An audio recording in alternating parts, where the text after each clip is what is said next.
नमस्कार. आयुर्वेद व अंकविषय या यूट्यूब चॅनलवर मी डॉक्टर निलेश पाटील आपले हार्दिक स्वागत करतो. मित्रांनो, आज आपण नेहमीसाठी दोन सब्जेक्ट निवडत असतो, एक आयुर्वेदिक आणि अंकविशेष म्हणजे नेमरोलॉजी. मित्रांनो, हो, नेमरोलॉजीबद्दल मी तुम्हाला पुढे व्हिडिओ पाठवतच राहील याच्यानंतर. पण आज आपण विषय निवडलेला आहे किडनी या आजाराबद्दल. हो मित्रांनो, किडनी हा आजार दिवसांदिवस जीव घेणा ठरत आहे मित्रांनो, आणि बऱ्याच लोकांना किडनीचा आजार दिसून येत आहे मित्रांनो. पण तुमच्या सानिध्यात कोणी किडनीचा पेशंट असेल किंवा घरचा असेल किंवा कोणीही असेल तर त्याला हा मित्रांनो व्हिडिओ शेअर करा, तुम्हीसुद्धा लाईक करा आणि फॉरवर्ड करा मित्रांनो. आज किडनी हा विषय असा गंभीर झालेला आहे की त्याचे लक्षणं सांगतो मित्रांनो. याच्यामध्ये फूट इडिमा येतो, फेस इडिमा येतो आणि पेशंटची BP पण वाढतो मित्रांनो, आणि डायजेशन सिस्टम पूर्ण बिघडते. हळूहळू भूक लागत नाही, निस्तेज वर्ण होतो आणि स्मरणशक्ती, कामशक्ती ही पूर्ण नाहीशी होतो. आणि मग आपण डॉक्टरांचा सल्ला घेण्यासाठी जातो. डॉक्टर पण आपल्याला किडनीच्या तपासण्या करायला सांगतात. कोणत्या तपासण्या? KFT, किडनी फंक्शन टेस्ट, ह्या तपासण्या करून येतात. याच्यामध्ये क्रिएटिन लेवल, युरिया वगैरे हे सर्व विचित्र रिपोर्ट म्हणजे रिपोर्ट येतात, पण त्याच्यावर सूज दिसून येते मॅडम. क्रिएटिन लेवल वाढून येतो आणि मग आपण डॉक्टरांचा सल्ला घेतो, औषध घेतो.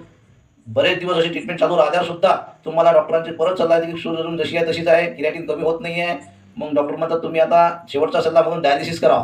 डायलिसिस न करता तुम्हाला एक घरच्या घरी एक असा आयुर्वेदाचा फंडा देतो मित्रांनो की तुम्ही तो करा आणि स्वस्थ राहा. कोणता मित्रांनो? तर तुमच्या पेशंटकडे तुमचं पहिलं कर्तव्य आहे की पूर्ण लक्ष देणे, त्याला जीव लावणे, प्रेम लावणे, वासल्य लावणे आणि त्याची दक्षता घेणे. ते कोणती? आंघोळीच्या वेळेस सकाळी उठल्यानंतर दिनचर्येत त्याला गरम पाण्यात बसवा. गरम पाण्यात म्हणजे तुमच्याकडे टप असेल, कोणतंही समजा एखादं मोठं भांडं असेल किंवा काही असो, हौद असो, त्याच्यात तुम्ही गरम पाणी टाका. त्याला सहन होईल अशा गरम पाण्यात बसवा. गरम पाण्यात बसवल्यानं काय होणार? रोमछिद्र तुमच्या हातावर असो, तुमच्या अंगावरच्या बॉडीवरचे पूर्ण रोमछिद्र ओपन होतात मित्रांनो. ओपन झाल्यानंतर त्याच्यातून फ्लूइड बाहेर येणं सुरू होते. जसं जसं फ्लूइड जाईल तसं तसं तुमचं सूज कमी होणार आणि रोमछिद्र ओपन झाल्यानंतर त्याच्यात क्रिएटिन लेवल येईल, युरिया वगैरे वाढलेला असेल, ते सर्व तुमची घाणेरडे विषय सगळे या रोमछिद्रातून बाहेर निघतील मित्रांनो. हो, आणि स्वस्थ वाटेल तुम्हाला. गरम पाण्यात तुम्हाला झोप चांगली लागेल. त्याच्यातून बाहेर निघाल्यानंतर असं किती करा, 1 तास, 2 तास किंवा जसं सहन होईल तसं करा. म्हणजे त्याला खूपच चांगलं वाटेल. बाहेर निघाल्यानंतर त्याला फ्रेश वाटेल आणि त्याची वर्णक्रांती, त्वचा हे एकदम निखारून जाईल आणि त्याला फ्रेश वाटेल मित्रांनो. आणि हळूहळू असं बरेच दिवस केल्यानंतर ते किडन्या पण सुद्धा पाण्यात हे होऊन जातील, मुलायम होऊन त्यातले पण लेवल, क्रिएटिन लेवल म्हणा, युरिया म्हणा, हे सर्व साफून निर्दोष म्हणजे निर्जंतुक होऊन जातील.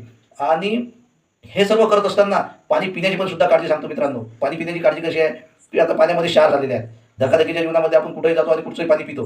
हो मित्रांनो, पण शक्यतो तसं टाळा. कारण कशासाठी? की तुमची तब्येत चांगली राहिली पाहिजे, तुम्हाला दीर्घायुष्य प्राप्त झालं पाहिजे आणि किडन्या पण शेव राहिल्या पाहिजे मित्रांनो. कारण की किडनीवर हा घातक आजार आहे.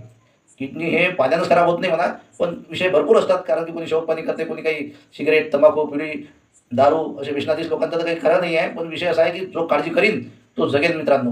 विषय असाच आहे की तुम्ही समजा ग्रासलेले असेल तर या पेशंटला सांगा. आणखी एक विषय सांगतो, 2 माठ कुंभाराकडून आणा.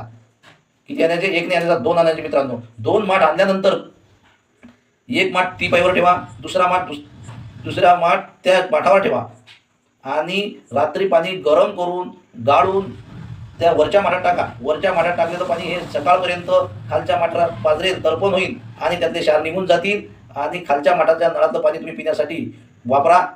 या माठासारखा आरो जगात कुठं नाही मित्रांनो. माठच हा खूप मोठा आरो आहे. कारण की आपण मातीतून आलो आणि मातीतून जाणार, याचं लक्ष असू द्या मित्रांनो. आयुर्वेदामध्ये असे भरपूर खंडे आहेत. म्हटलं जातं आयुर्वेदाने हिताहितम सुखम दुःखम आयुर्वेदचे हिताहितम मानहितच चतुर्थम आयुर्वेदच उच्यते. या आयुर्वेदामध्ये हितकारक काय आणि अहितकारक काय ह्या सर्व विषय काय सांगितलेला आहे. त्याच्यामध्ये दिनचर्या, ऋतुचर्या भरपूर काही सांगितलेलं आहे मित्रांनो. मी तुम्हाला असेच व्हिडिओ शेअर करत जाईन. मी सुद्धा माझ्या विकून तुम्हाला उदंड आयुष्याच्या हार्दिक शुभेच्छा देतो आणि तुमचं जीवन सरळ सफल हो आणि तुम्हाला आयुष्य लाभो. एवढं बोलून माझा व्हिडिओ शेअर करा, लाईक करा मित्रांनो. थँक्यू.